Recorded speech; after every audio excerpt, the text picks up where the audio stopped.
hour on Cambodia, so I'm a little rushed as I'm trying to get everything done as quickly as possible, and with as little space as possible on the tablet as it's kind of running out. As Cambodia has a rich and fascinating history, as first in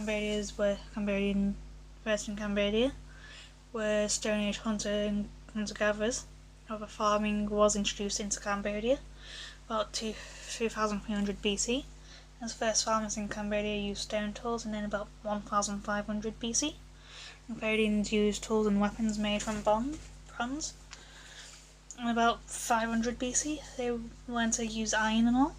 The first civilization in the area is around 1105 AD, in the Mekong River Delta in South Vietnam, and this civilization was known to the Chinese, who called it Funan. While Funan was trading with Chinese, Cambodian society grew more sophisticated as settlements grew larger, and so did the kingdoms. And at the beginning of the 7th century AD, all Cambodia was effectively highly civilized, as the first Cambodia was divided into rival states. However, at the beginning of the 9th century, the king named Jayavarman II founded the Khmer Empire in Cambodia. And like all earlier civilizations, the Khmer Empire was an overwhelmingly agricultural society, although there were many craftsmen, and the great majority of people were farmers. As a staple diet was rice, as the Khmers were animists. They believed that spirits inhabited natural phenomena, such as earth and trees and all. And Indian religions like Hinduism and Buddhism were introduced, but they coexisted with tribal beliefs. Traditional beliefs, as a rich and powerful, built fine temples, and the only stone buildings in Cambodia, as they were richly decorated with fine stone carvings. But the most famous temple was Angkor Wat, which was built in the early 12th century, as Cambodia was prosperous and powerful. And then around 1000 AD, King Jayavarman V was killed. A civil war followed until Jayavarman I founded another dynasty, and by 1011 he was in control of Cambodia. However, his dynasty only lasted until 1080, where it was replaced by another, and in 1177 a people called the Chams from Champa, which was on the coast of Vietnam, invaded Cambodia. However, King Jayavarman the Seventh managed to drive him out by 1183, and between 1203 and 1220 he was able to force the Chams to submit to him, and nonetheless, by the mid-13th century, the Khmer kingdom was in decline. And in 1431 the Thais captured the Cambodian capital of Angkor, and afterwards it was abandoned and a new capital city was founded at Phnom Penh. And by the mid-16th century, Angkor was overgrown by the jungle and was accidentally rediscovered by a Cambodian king. And during the 16th century, Cambodian power continued to decline, and at the end of the century, Cambodia fell under Thai suzerainty, loose control and all. And in 1594, the Thais captured the capital, and after that they dominated the region. And from the middle of the 17th century, the power of Vietnam grew. In the early 17th century, the Cambodians controlled parts of what is now South Vietnam, and they held ports called Peranacar, was later named Saigon, renamed to Saigon and all. In the late 17th century, Peranacar fell under Vietnamese rule. During the 18th century, Cambodia found itself squeezed between two powerful neighbours, Thailand and Vietnam. And the Thais invaded Cambodia several times in the 18th century, and in 1772 they destroyed Phnom Penh. In the last years of the 18th century, the Vietnamese also invaded Cambodia, as the Cambodian king was forced to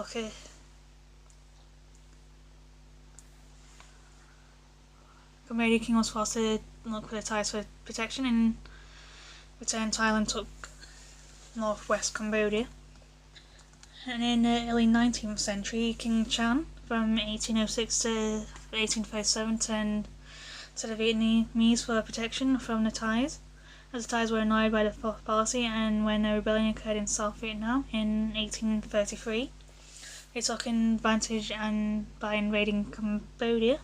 However, the Vietnamese king crushed the rebellion and the Thai army retreated. As a result, the Vietnamese emperor strengthened his control over Cambodia, and when the Cambodian king Chiang died in 1834, one of his daughters was installed as queen, and the Vietnamese people started to settle in Cambodia, and the Vietnamese regarded the Cambodians as barbarians and tried to civilize them by teaching them Vietnamese customs and all. And resentment at the Vietnamese influence led to rebellion in 1840 to 1841. And the Thais invaded again to reassert their control of Cambodia. However, in the 1850s, French missionaries arrived in Cambodia, and the Cambodian king turned to the French to protect him from both sides, as the Thais and Vietnamese, and so in 1863 the Cambodian became a French protectorate. And under French rule, some economic development took place in Cambodia as roads and railways were built, and in the 1920s a rubber industry grew. However, Cambodians were forced to pay heavy taxes, and from the 1830s Cambodian nationalism grew. And in 1941 Cambodia was occupied by the Japanese. However, at first they allowed French officials to remain at the post, but in March 1945 the Japanese were losing their way while they were desperately trying to curry favour with the Cambodians, and arrested French officials and declared Cambodia independent. However, when the French surrendered, the French only took over again, and they arrived in October of 1945. And by this time, French did allow Cambodians to have political parties and a constitution. By a treaty of 1949, Cambodia was made semi-independent. And in 1952, King Sihanouk dismissed the government and took personal control of the country. Events moved swiftly, and on the 9th of November, the French finally allowed Cambodia to become fully independent. And in 1955, Sihanouk advocated in favour of his father, and elections were held. And Sihanouk formed his own political movement, and from 1955 to 1970, he dominated politics in Cambodia. And so much so that it became sometimes called as the Sihanouk era. And in 1960, when his father died, he named himself Chief of State. Sihanouk called his movement Buddhist socialism, however it was not really socialism at all.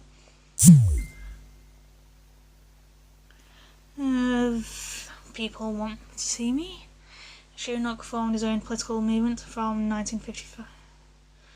Sihanouk's reign began to crumble in 1968 when the communists began the civil war, and in 1970 Sihanouk left the country.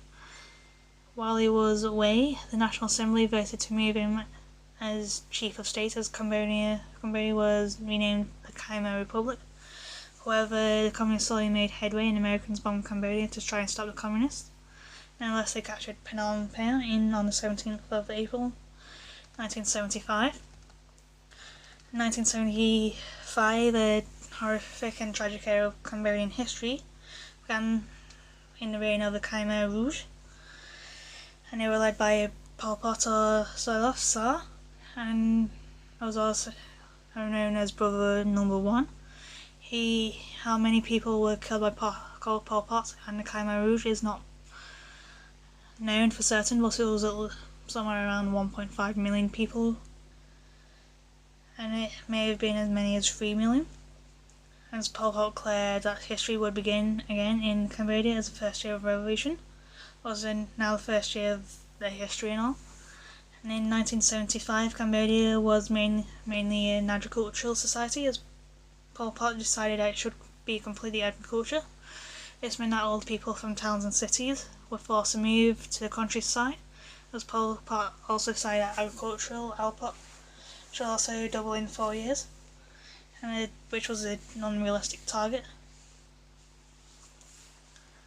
As private property was also banned, and collective farms were formed, where classic farms were formed, as they were supposed to grow 3 tons of rice per hectare, which was an unrealistic target.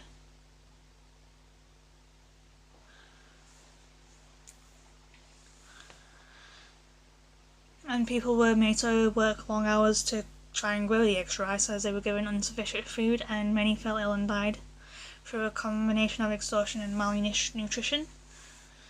As that was not all, as religion was essentially banned in Cambodia, as people caught practicing Buddhism were effectively executed, and family relationships were also banned, as on the grounds that parents were exploiting their children.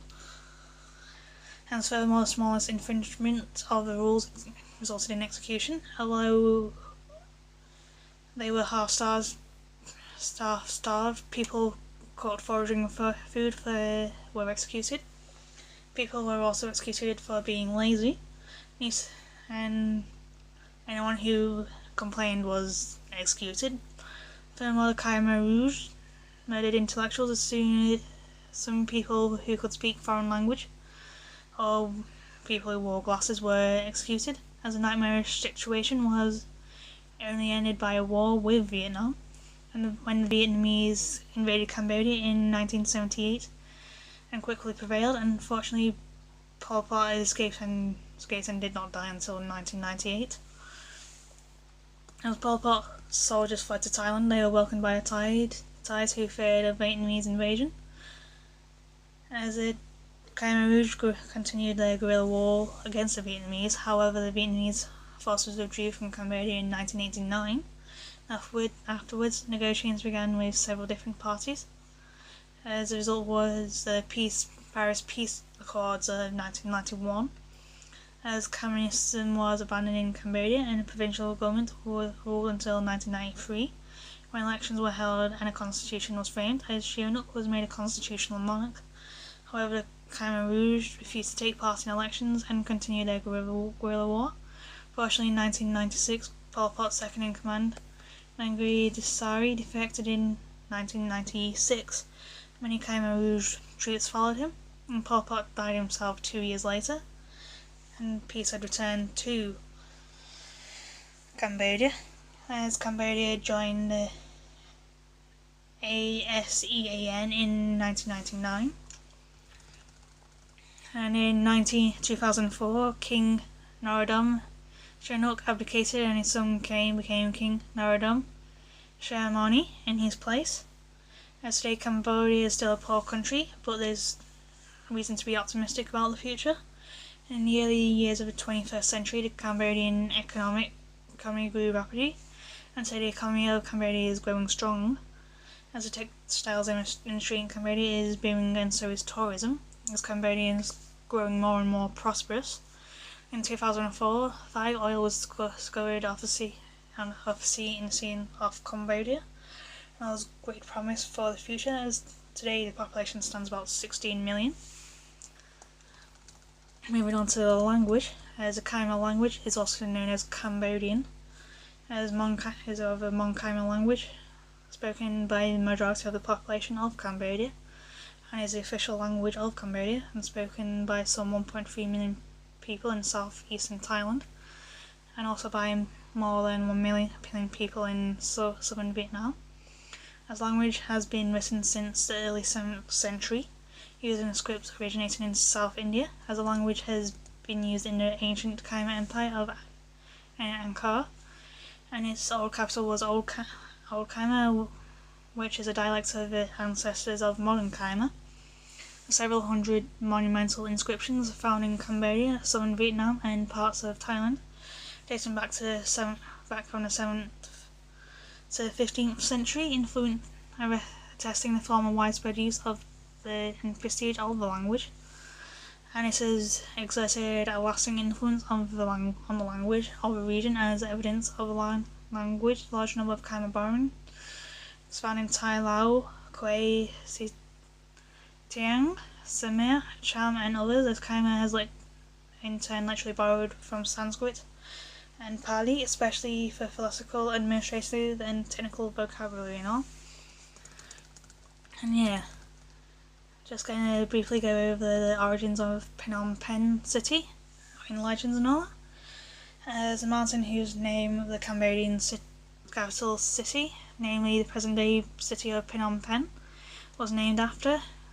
Originated before the construction of a royal palace, a story which tells us in 1372 AD there existed an old lady named Pen who was very wealthy and lived close to the banks of a four-fronted river. Her house was built on a small hill to the east of a small mountain. One day there was a heavy rain causing a vast flood. His grandma Pen went down to the dock and saw a big kaki tree, Harpea odorata, floating towards a riverbank. Because of the confronting tides, the tree was staying afloat close to the bank.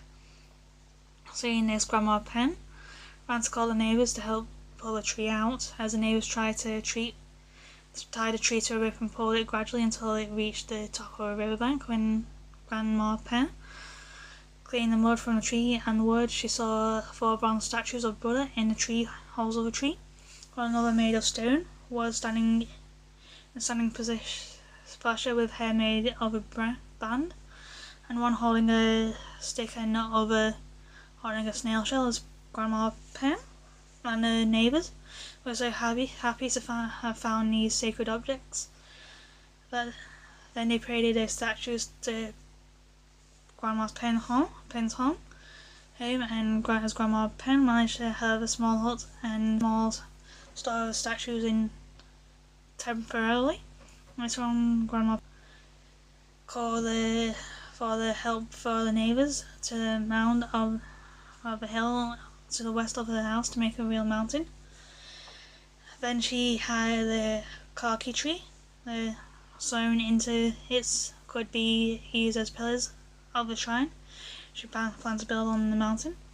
And when the shrine was constructed and was completed, and she invited monks to stay at the mountain foot to the west, what was called Wat Phanom Dom Pen Mountain Pagoda, which has been shortened to Wat Phanom up to the present, and the 4 Buddha statues and Nectar Pacho are the greatest sacred powers, as anyone who prayed there could realise their wishes based on the villagers' belief and the origin story of Phnom City.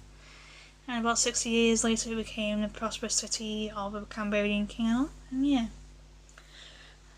that is the video of Cambodia. I hope you enjoyed it, and I'll see you very soon for the last of the videos today. Yeah, bye for now.